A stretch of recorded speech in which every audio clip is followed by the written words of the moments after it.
Good evening friend, this is Rohit sir from KP academy of diploma engineering classes. आज हम लोग discuss करेंगे हमारे थर्ड लेक्चर के regarding, third lecture on the design of the shaft.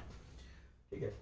सो ये जो हमारा हम लोग ने इसके प्रीवियस वीडियो लेक्चर में हम लोग ने यही सारे फार्मूला लिस्ट कैसे कैसे आए, design of shaft on twisting torsion के ऊपर जो बेस डिजाइन होता है, design of shaft based on twisting and design of shaft based on bending, इसके रिगार्डिंग मैंने बात की है। ठीक है। अभी जब कंबाइन इफेक्ट होता है ट्विस्टिंग और बेंडिंग का, तो हम लोग कैसे सॉल्व करते हैं। इसके लिए हमारे पास दो थ्योरम्स है, जिसको मैं ए बोलता हूं, इसको बोलते हैं maximum principal shear stress theory और मैक्सिमम शियर स्ट्रेस थ्योरी बात करेंगे। Maximum shear stress theory, maximum shear stress theory. According to maximum shear stress theory, maximum shear stress is half of into under root of sigma b square plus 4 tau square। ठीक है। अभी ये theory को use करके मुझे बस formulas को ढाने, जैसे कि सिग्मा बी, अभी ये दो चीजों के लिए आएगा, एक तो आएगा सॉलिड शाफ्ट के लिए और बाद में आएगा हॉलो शाफ्ट के लिए। तो सबसे पहले बात करते हैं सॉलिड शाफ्ट के लिए क्या होता है। तो सॉलिड शाफ्ट के लिए maximum shear stress sigma B, solid shaft के लिए सिग्मा बी कहां से मिलेगा, मुझे इस फॉर्मूले से मिलेगा। m is equal to pi by 32 into D cube into sigma B, where sigma B क्या हो जाएगा m into 32 upon pi D cube.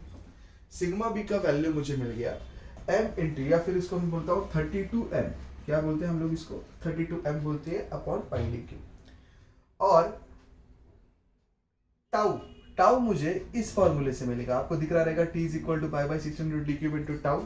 तो t is equal to pi by 16 into D cube into tau. तो tau हो जाएगा 16t upon pi D cube. क्या हो जाएगा 16t upon pi D cube.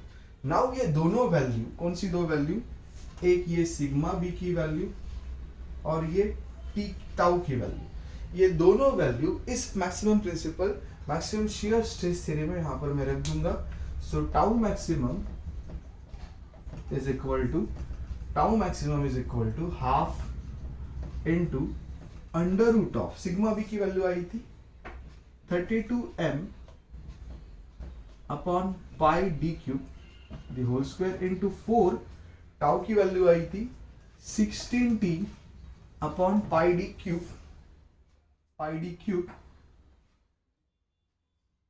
ठीक है, pi D cube the whole square.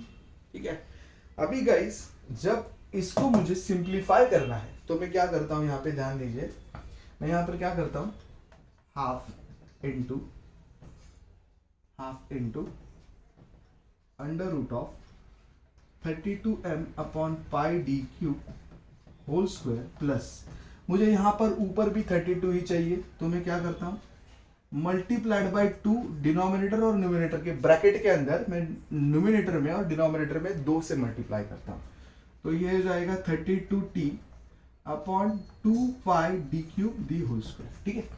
अभी मैं इन दोनों में से, ठीक है, दोनों में से 32 upon pi D cube, 32 upon pi D cube को कॉमन निकाला तो अंदर बचता क्या है m square plus 4t by 2 the whole square. 32 pi D cube, 32 pi D cube, 2 बचा, 2 का स्क्वायर कितना होता है गाइस 4।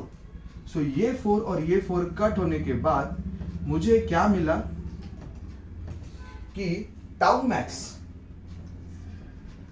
इज नथिंग बट, ये 2 16 हो गया, टाउ मैक्स क्या बन गया 16 upon pi D cube into M square plus T square. आप अभी ये मैं ये साइड रफ कर देता हूं, 16 upon pi D square, 16 upon pi D cube into M square plus T square. Okay. और यही टाउ मैक्स, अभी मैं यहां पर क्या करता हूं, पाई बाई 16, ये पाई इधर ये इज इक्वल टू ये साइड आ गया तो मल्टीप्लाई हो गया पाई बाई 16। ठीक है।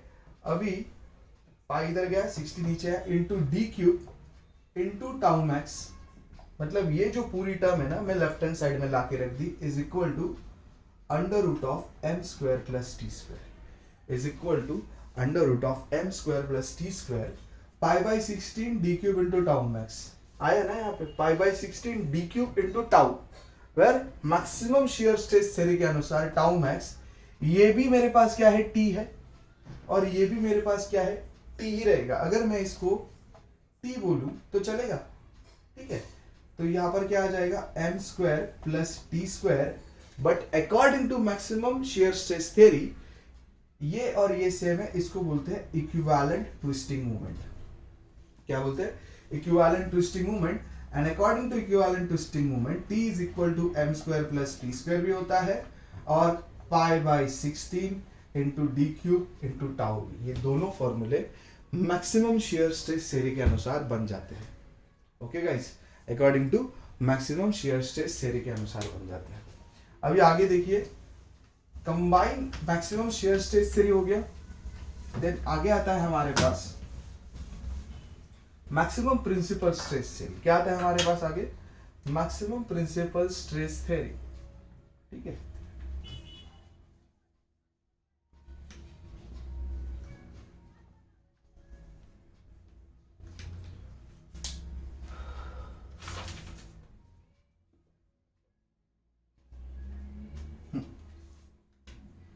दूसरा P यहां पर बनता है मैक्सिमम प्रिंसिपल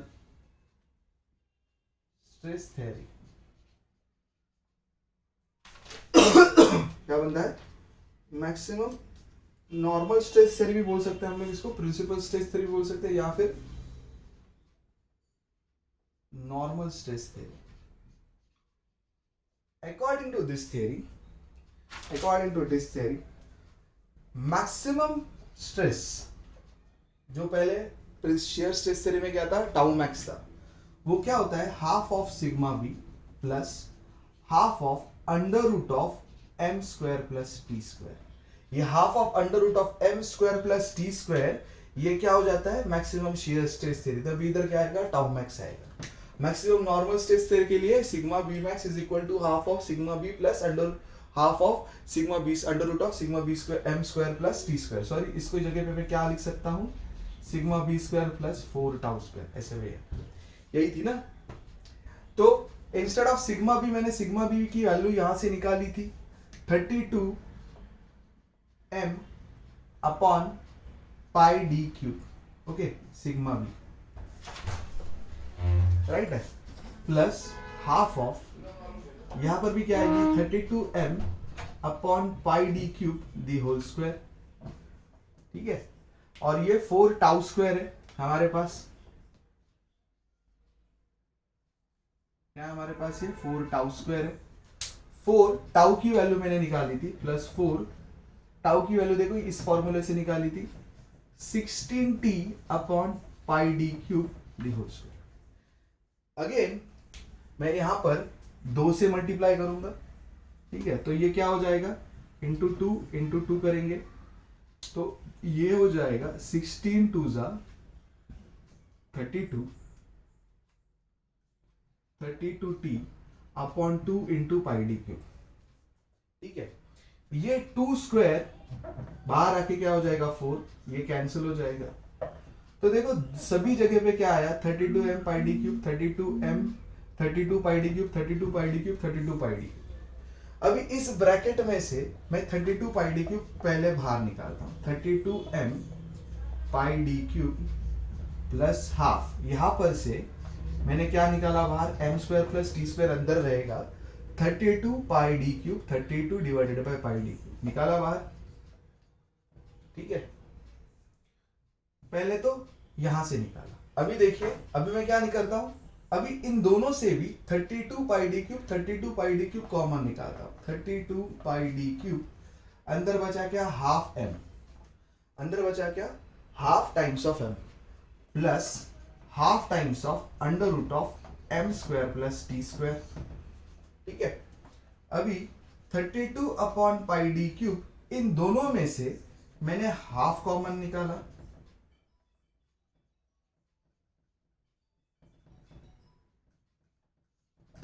सो ये क्या हो जाएगा 16, so 16 upon pi D cube into m plus under root of m square plus T square और is equal to what, sigma B max, maximum normal stress theory.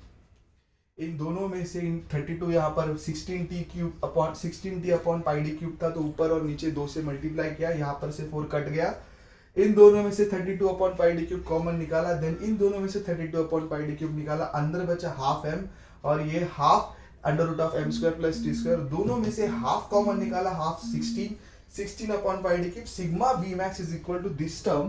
तो मैं ये ऊपर लिख देता हूं अभी,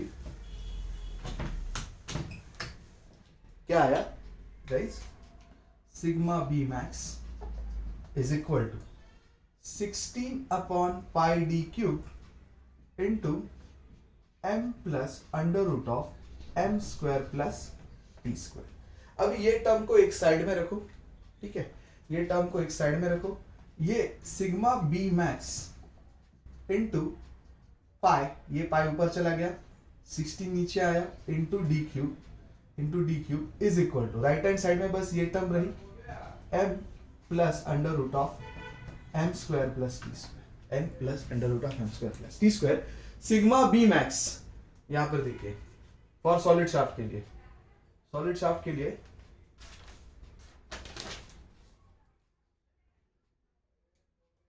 ठीक है गाइस, ओके। तो ये हाफ में क्या रखता हूं, हाफ को ना कॉमन निकाल के मैं कहां रखता हूं, अंदर रखता हूं, तो इसको पूरा बाहर मत निकालो, हाफ यहां पर रखिए, ठीक है। तो हाफ यहां पर अंदर रहेगा और यहां पर क्या रहेगा गाइस, हाफ रहेगा, तो यहां पर क्या आ जाएगा, बस 32 आ जाएगा, यहां पर बस क्या आ जाएगा, 32 आ जाएगा। अभी मतलब मैंने क्या किया, बस ये हाफ है ना, ये जो हाफ कॉमन निकाला था ना, तो यहाँ की टर्म से ही निकाला और हाफ एज इट इज रख दिया बस, ठीक है। तो sigma B max into pi by 32 into D cube is equal to half, ठीक है। तो ये देखिए, ये जो sigma B max into pi by 32 into D cube, pi by 32 into D cube into sigma B, ये क्या है, एम है ना, बेंडिंग मोमेंट, यही क्या है, half M plus under root of M square plus T square, ठीक है। इसी को क्या बोलते हैं, इक्विवेलेंट बेंडिंग मोमेंट। तो इक्विवेलेंट बेंडिंग मोमेंट का ये भी फॉर्मूला होता है, या फिर आप pi by 32 into D cube into sigma B max, या फिर as it is sigma B भी बोल सकते हो। तो यहाँ पर से आप निकाल सकते हो इक्विवेलेंट बेंडिंग मोमेंट, यहाँ पर से इक्विवेलेंट बेंडिंग मोमेंट निकालिए और बाद में यहाँ पर से सिग्मा मैक्सिमम निकालिए, ठीक है। That's it guys. तो ये होता है हमारा combined twisting moment and bending moment. जब हम लोग सॉल्व करते हैं तो तभी हमको किन किन चीजों के ऊपर ध्यान रखना पड़ता है। तो इक्विवेलेंट, तो ओवरऑल समरी में guys, what is the formula of equivalent twisting moment and equivalent bending moment according to principal shear stress theory, according to what guys, according to, wait a minute,